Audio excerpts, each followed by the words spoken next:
Hey everybody, it's Ron from Pick Dawgz, and this is Ron's Rundown. We're going to go over the MLB games scheduled for Saturday, July 5th, 2025. Now, if you like this video, make sure to hit that thumbs up button and subscribe. Put your baseball picks in the comment section below. And if you're looking for my best bets, the games I love the most, including my daily rundown best bet in Major League Baseball, you can find those at the Premium Picks tab or the Experts tab at pickdawgz.com. There's also a link in the description. Alrighty, here we go. Here are the games for Saturday, Major League Baseball. First up, we got the Tampa Bay Rays and the Minnesota Twins. We got Taj Bradley for Tampa Bay, but no official starter right now for the Twins. Now, Bradley's had some mixed results this season. Wasn't his best in his last start, but in 76 plate appearances against the current Twins lineup, decent numbers. A .211 batting average, .236 expected batting average, so he has given up some sharp contact here and there. Strikeout rate's a little bit lower than you would want to see, but the walk rate's also low. I think he actually matches up pretty well with his Twins lineup. I think he'll be okay. I don't think it's going to be a perfect outing, but good enough for the Rays offense to back him up enough to win this game. And I like Tampa Bay to win it on the road. I think it's going to be a competitive game, but give me the Rays on the money line. Next are the St. Louis Cardinals and the Chicago Cubs. We got Matthew Liberatore and Jameson Taillon as the starters. Afternoon game at Wrigley Field looks to be warmer temperatures. You got two starting pitchers that faced the opposition very recently in the Cardinals-Cubs series at Busch Stadium. Taillon really struggled in that game, giving up a lot of sharp contact, multiple home runs, and 8 earned runs. Liberatore pitched well, but the Cubs have not done much against lefties in the last 30 days, but this is still a Cubs lineup that I really like in the National League, and I think they'll be able to do a little bit more damage against Liberatore the second time around and add a few runs in the Cardinals bullpen. So for that reason, I like the over in Cardinals-Cubs. Next up, we got the Angels and the Blue Jays. We've got Max Scherzer and Jack Kohanowitz as the starters. I like the over in this game as well. I mean, we've seen some high-scoring games from the Blue Jays, especially in that Yankee series as of late. And, Max Scherzer pitched pretty well in his last game against the Yankees, but still only his third start back from injury, facing a tough Angels lineup that really, this Angels offense has gotten the Angels back into the playoff mix and the playoff picture in the American League wildcard race. And, the pitching has not been the prettiest from the Angels this year or over the last few years. And, maybe we'll see them, if they decide to be buyers at the deadline, pick up some key arms in the rotation and bullpen. But Kohanowitz is not my favorite option. He's facing a tough Blue Jays lineup. I think we see both offenses show up early and often. Give me the over in Angels-Blue Jays.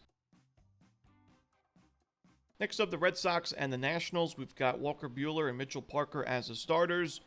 Mitchell Parker, not one of my favorite options in this Nationals rotation. An ERA above 4.6 on the season. Facing a Red Sox team that in the last month has done very well against left-handed pitching.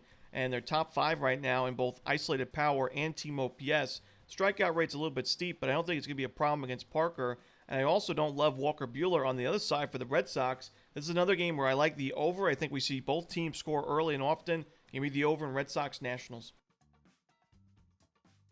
Next up, the Cincinnati Reds taking on the Philadelphia Phillies. We got Nick Lodolo and Ranger Suarez, pair of lefties on the mound for this one.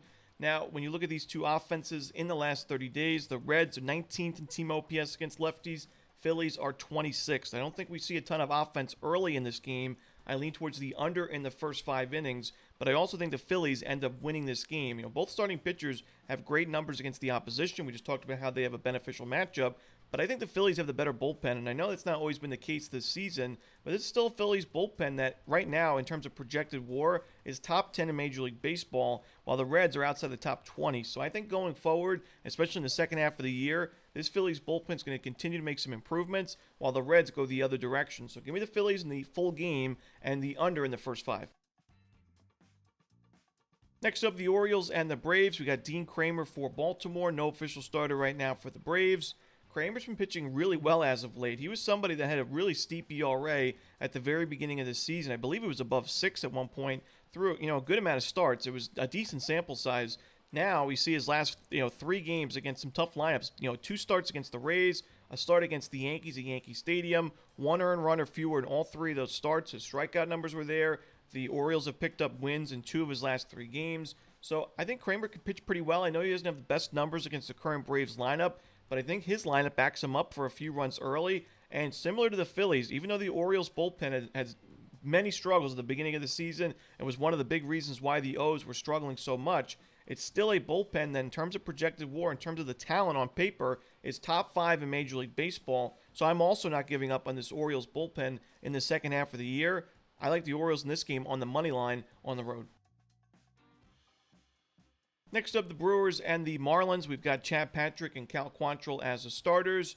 Cal Quantrill has been very competitive for the Marlins as of late. The Marlins have won his last 3 starts, and while he's got not the best numbers on paper, an ERA above 5, he's still somebody that, is a veteran that can go out, give you 5-6 decent innings per start, and he's been able to keep the Marlins in these ball games, giving up 3 runs or fewer in all 5 of his last 5 starts.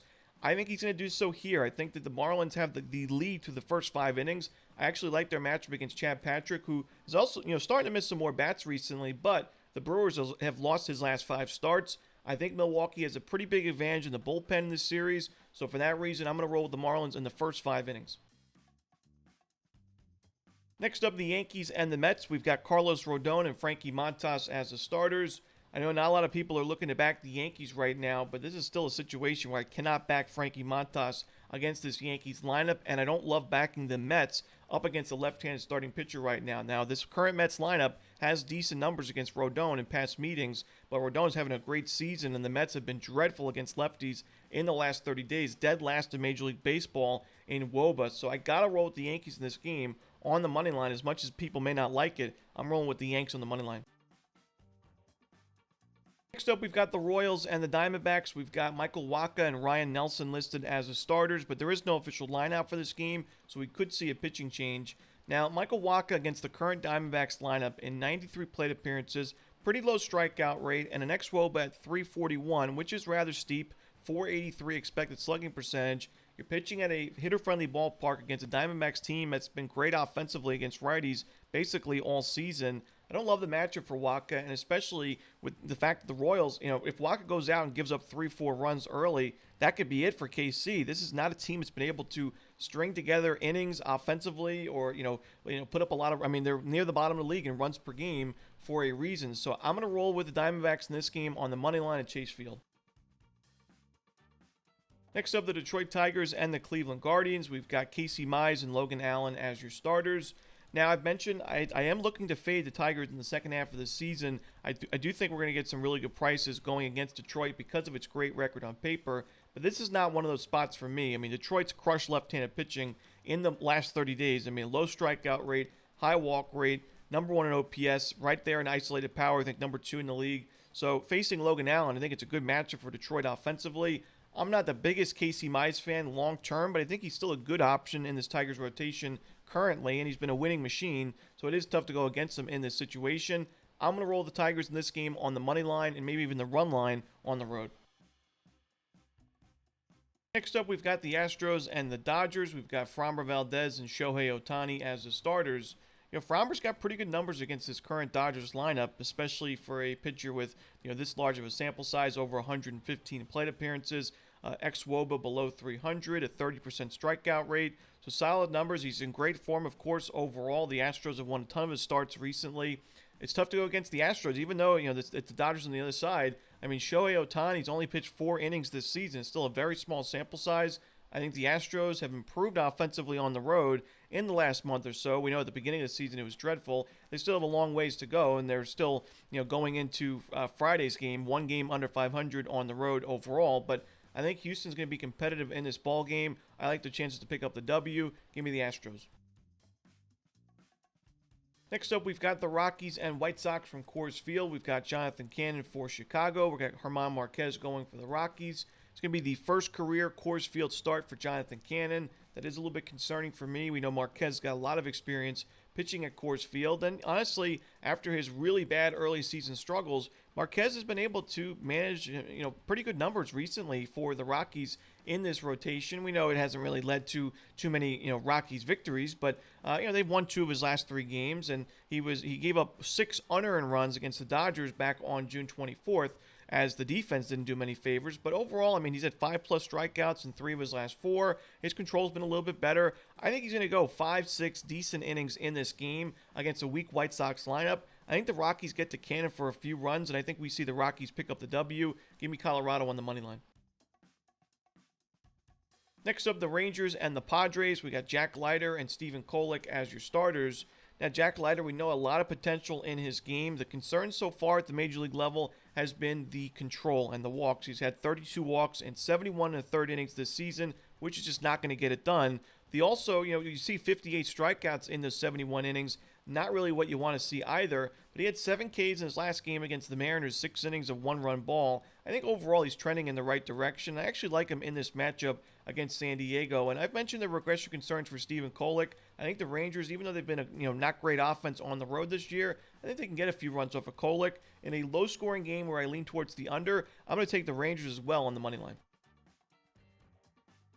Next up, we've got the Giants and the Athletics. We've got Luis Severino and Logan Webb as the starters. Now, we know that Severino has not liked pitching in Sacramento this year, but even despite, we know he has a lot of struggles at home. His last 2 games were on the road, and he also gave up 12 runs and 4 home runs in 8 2/3 innings. So just in general, he's just not pitching well, and the A's have lost 4 of his last 5 games. You got Logan Webb on the other side, who, of course, pitching. He loves pitching at Oracle Park, not so much on the road. I don't think it's going to be a perfect outing for him, but I still think he'll be a better option than the current form of Luis Severino, and I think that the Giants pick up a W in this game. Probably a higher scoring game. I lean towards the over, but give me San Francisco. Next up, we got the Pittsburgh Pirates taking on the Seattle Mariners. We've got Mike Burrows and Luis Castillo as the starters. Mike Burrows, 34 2/3 innings, 35 strikeouts, over a strikeout per inning. He's given up, 2 earned runs or fewer in 4 of his last 5 games. A 4.15 ERA is very solid for a 4th or 5th option in this rotation. He's been competitive as of late. I've mentioned my concerns with Luis Castillo. I've also mentioned the Pirates offense having its best, 14 days, 2 weeks of the season in its last few series. I got to roll the Pittsburgh Pirates in this game on the money line and plus the 1.5 runs on the road. And that's it. Those are the games for Saturday in baseball. Hope you enjoyed this video. Again, if you're looking for my best bets, you can find those at the Experts tab at pickdawgz.com, and there is a link in the description. As always, Romanelli, good luck.